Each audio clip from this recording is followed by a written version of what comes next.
My fiancée slept with 3 strangers at her bachelorette party, so I vanished silently, and what unfolded next shattered her perfect life beyond repair. Didn't change anything.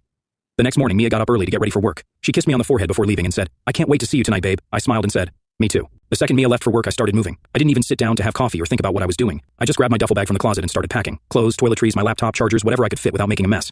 I wasn't planning to come back, so I didn't waste time trying to decide what to take or leave. I knew the furniture wasn't worth the hassle, and I didn't care about most of the shared stuff anyway. Let her keep the couch, the TV, the kitchen gadgets. She could have it all. I just wanted out. As I was packing, I realized I'd never done anything like this before. I've always been the guy who plans everything to the last detail. Vacations, work schedules, even lazy Sundays. But here I was, stuffing random things into a bag with no clear plan other than to get out of this. I grabbed my phone and started Googling places to stay. I didn't want to go to a regular hotel. It felt too cold, too close to reality. I needed somewhere I could think, breathe, and figure out my next move. That's when I found a small resort about 2 hours outside the city. It wasn't fancy, but it looked quiet, and they had last-minute availability. Perfect. I called and booked a room for a week, paid up front, and didn't even care about the price. It felt like a small price to pay for some peace of mind. Before I left, I grabbed a folder from my desk where I kept all the wedding contracts. I had no intention of paying for a wedding that wasn't going to happen. The venue was first on my list, so I called them as I walked out the door. "Hi, this is Ryan," I said, trying to sound normal. "I need to cancel a reservation for a wedding." The woman on the other end sounded surprised. "Oh, I'm sorry to hear that. Can I ask why?" I wasn't about to spill my personal drama to a stranger, so I just said, "Change of plans. Life happens, you know." She went on about cancellation fees, how they'd keep 20% of the deposit, blah blah. I didn't care. "That's fine," I said. "Just cancel it." With that done, I got in my car and started driving. I didn't even look back at the apartment. The drive to the resort felt surreal. It was like I was on autopilot, just following the GPS while my mind replayed everything I'd seen on that flash drive. Was it just the party, or had she been hiding this side of herself the whole time we were together?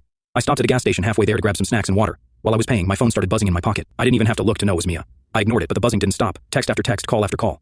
She must have gotten home and realized I was gone. I couldn't bring myself to read the messages yet. I wasn't ready for the excuses, the fake tears, or the "it wasn't what it looked like" speech. I just turned my phone on silent and kept driving. The place was small but perfect. A king-sized bed, a little kitchenette, a fireplace, and a deck overlooking the lake. It felt like a world away from everything I'd left behind. I dumped my bags in the corner, sat on the edge of the bed, and finally let out a long, shaky breath. For the first time all day, I felt the weight of what had just happened. This wasn't just a fight or a breakup.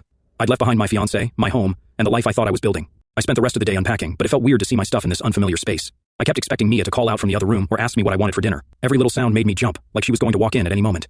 When I finally sat down to eat a sandwich I'd made from the snacks I brought, I checked my phone. There were over 20 missed calls from Mia, plus a flood of texts. They started out casual. "Hey babe, where are you? Did you go somewhere without telling me? Let me know when you're coming back." Then they got panicked. "Ryan, this isn't funny. Where are you? Are you okay? Why's your stuff gone? What's going on?" And finally, desperate, "Please call me. I don't understand what's happening. Please." I didn't respond. Instead, I called my parents. My parents are the kind of people who don't pry unless they absolutely have to. When I told them I'd left Mia and the wedding was off, my mom just said, "Okay, sweetie, do you want to tell us what happened?"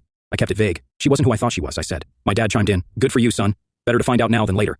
They didn't press me for details, which I appreciated. I told them I was staying at a resort for a bit to clear my head, and they said they'd support me no matter what. That first night at the cabin was strange. I kept expecting Mia to barge in, demand answers, or somehow convince me to come back. I thought about how much time and effort I'd put into our relationship, planning dates, saving for the wedding, compromising on things like her obsession with Tasha. And for what? For her to throw it all away in one night of partying. By the time I went to bed, I'd made up my mind I wasn't going back. Not for her tears, her apologies, or her promises. This was the end, and I was okay with that. One thing kept bothering me, Tasha. She wasn't just some innocent bystander in all this. If anything, she was the ringleader.